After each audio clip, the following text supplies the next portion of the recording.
When operating industrial machinery, safety is always a primary concern. Two-hand controls and anti-tie-down circuits are safety devices built into the design of electrical circuits that operate industrial machines.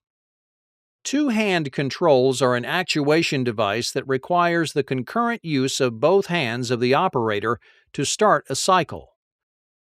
The purpose is to prevent the operator from having any part of his or her body in the work envelope of the machine during its operating cycle. Two-hand controls can also describe a machine that requires two separate operators typically located on opposite sides of the machine. Both operators must be in place to allow the machine to start its cycle. For this type of machine, two-hand operation controls typically consist of two push buttons wired in series. This type of two-hand control is simple to install and is fairly safe if two operators are present with physically separate control panels. If only one button is depressed, the electrical connection is not made and the machine will not start. As shown in the circuit, only the actuation of both push buttons allow the solenoid to energize. The solenoid then shifts the valve to allow air into the cylinder, which produces the machine's stamping motion.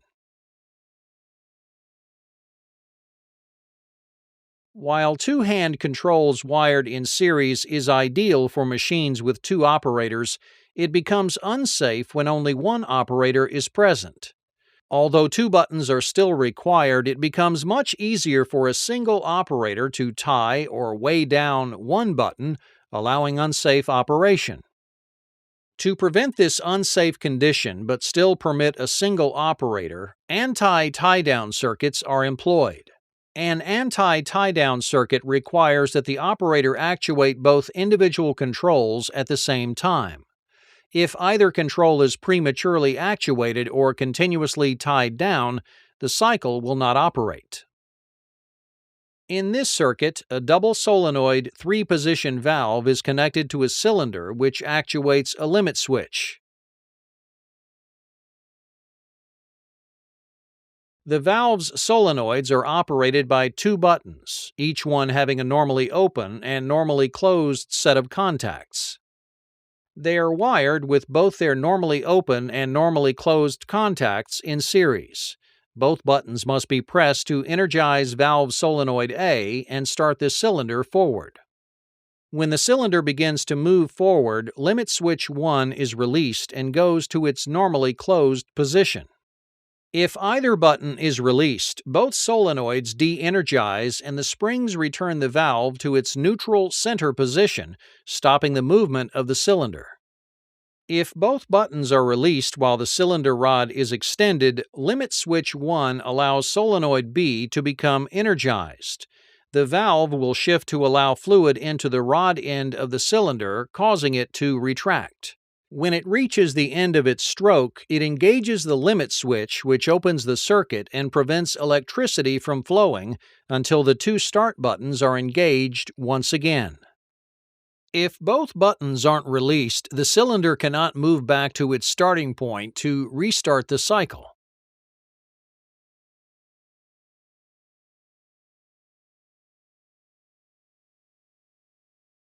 Another way to prevent tie-down is to utilize a double solenoid two-position valve. The valve is much simpler and less expensive, but requires a more complex circuit utilizing an off-delay timing relay, normally open-timed open-timer contact, a control relay, two solenoids, and a normally closed limit switch. When both push buttons are in the unactuated position, the timing relay is energized and the normally open-timed open-timer contact is shut. No power can flow to the control relay. If an operator depresses a single push button, power to the timing relay is removed and the off-delay timer starts to time. Only when an operator depresses both buttons within the off-delay timer countdown period can power flow to the 1CR contact relay and energize the bypass circuit. The timing relay will remain closed until its countdown completes, usually just a fraction of a second. After the allotted time, the normally open-timed open timer contact swings open. With the control relay energized, power 2 flows to solenoid A. Solenoid A shifts the valve to allow fluid into the blind end of the cylinder. The cylinder begins to extend the cam and releases limit switch 1, allowing it to close. At this point in the cycle, the cylinder will remain extended indefinitely until at least one push button is released.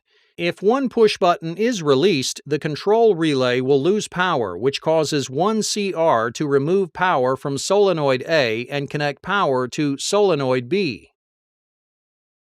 This shifts the valve, allowing the rod end of the cylinder to fill with fluid and retract the cam. When the cylinder is fully retracted, the cam energizes and opens limit switch 1, which removes power from solenoid B. The cycle cannot begin again until both push buttons are released. When the second push button is released, the timing relay is energized and the timing switch reset. The cycle is now ready to begin again when both push buttons are engaged. In some manufacturing industries, such as those that produce castings from foundries, two-hand controls are mandated on specific equipment. It is the system design team's responsibility to select adequate means of operator protection. Two-hand controlled machinery is an easy and effective way to ensure safe operation of industrial equipment.